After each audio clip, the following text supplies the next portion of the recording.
Hello, you're watching News Mongolian MNB World. I'm your host, Ayundel Basenko. Our top stories. Mongolian students have been evacuated from Ukraine. Some universities to be transferred out of town. The Bank of Mongolia purged 795 kilograms of precious metals.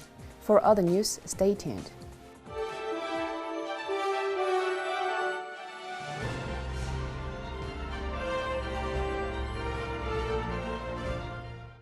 Due to the situation in Ukraine since February 25th, Ministry of Foreign Affairs is evacuating Mongolian nationals from Ukraine.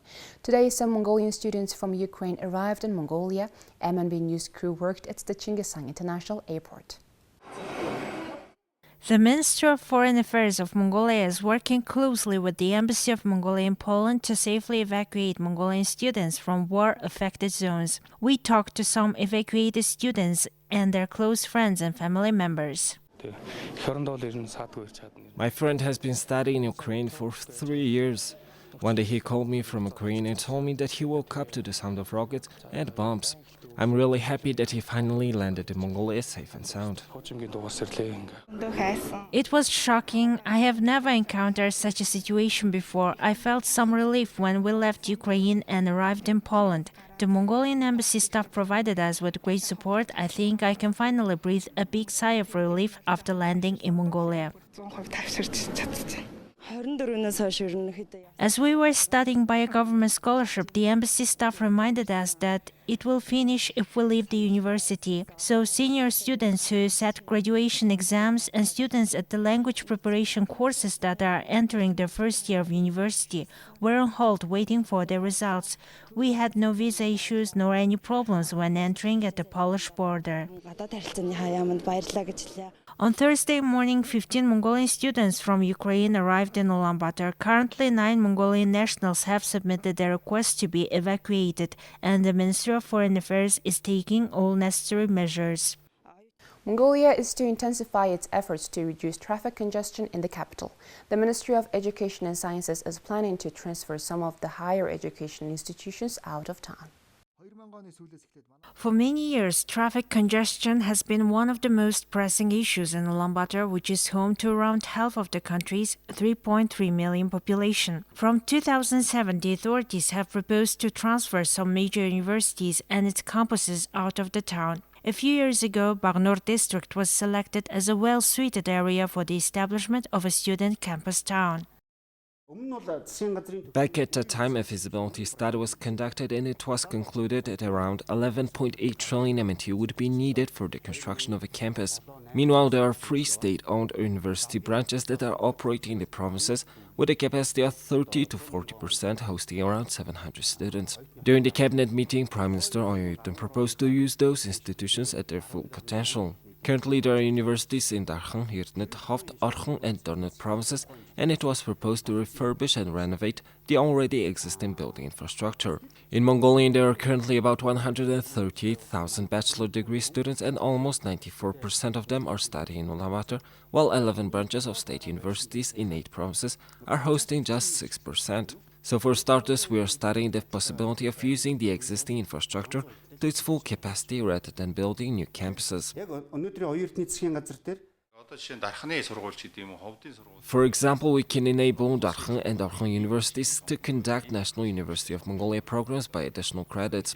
Digital environment and online courses enable many opportunities, like solving human resources deficit issues in the provinces. We are also reviewing the possibility of joint use of libraries and resources. For example, National University of Mongolia's library can allow students of contracted universities to use libraries once per week. In addition, laboratories can be shared between universities. For example, if there is a genetic laboratory that is used by only 5 to 6 students, then the students of similar universities can share the facilities of that laboratory. All these activities can be managed by some new regulations. The Ministry of Health and the National Center for Communicable Diseases provided the latest updates on COVID-19 status in Mongolia. For the past 24 hours, 323 new COVID-19 cases were detected and 1 additional death was reported. Now let's take a look at other current affairs in the country.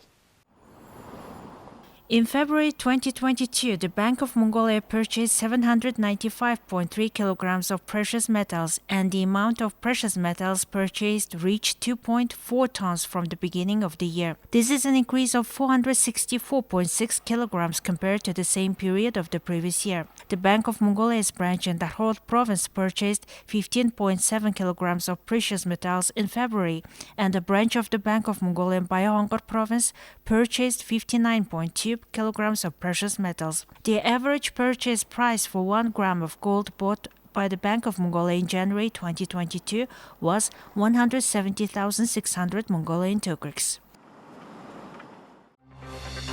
Ambassador Extraordinary and Plenipotentiary of Mongolia to the Kingdom of Belgium, Bot, presented his credentials to His Majesty King Philip of Belgium on February 24th.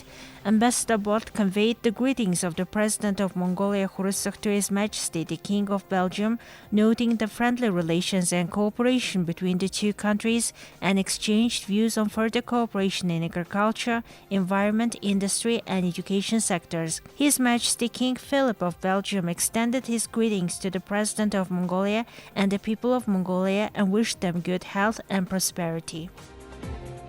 Now let's look at the currency exchange rates provided by Mongol Bank.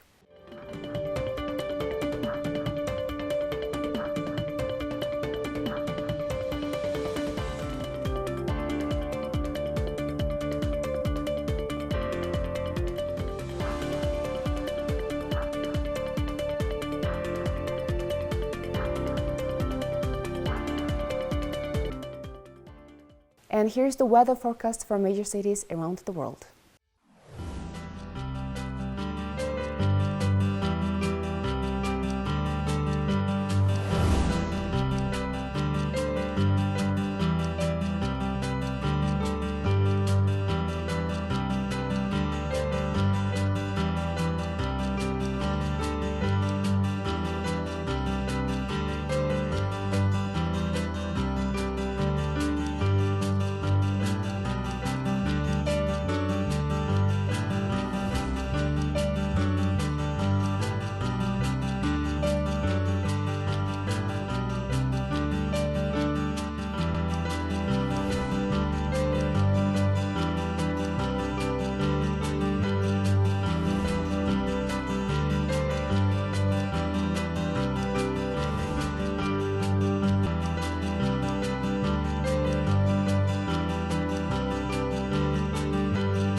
Well, that's it for now. Thank you for staying with us on News Mongolia. See you next time with more stories and updates. Please follow MNB World on Facebook, YouTube, Twitter, and Instagram. Goodbye.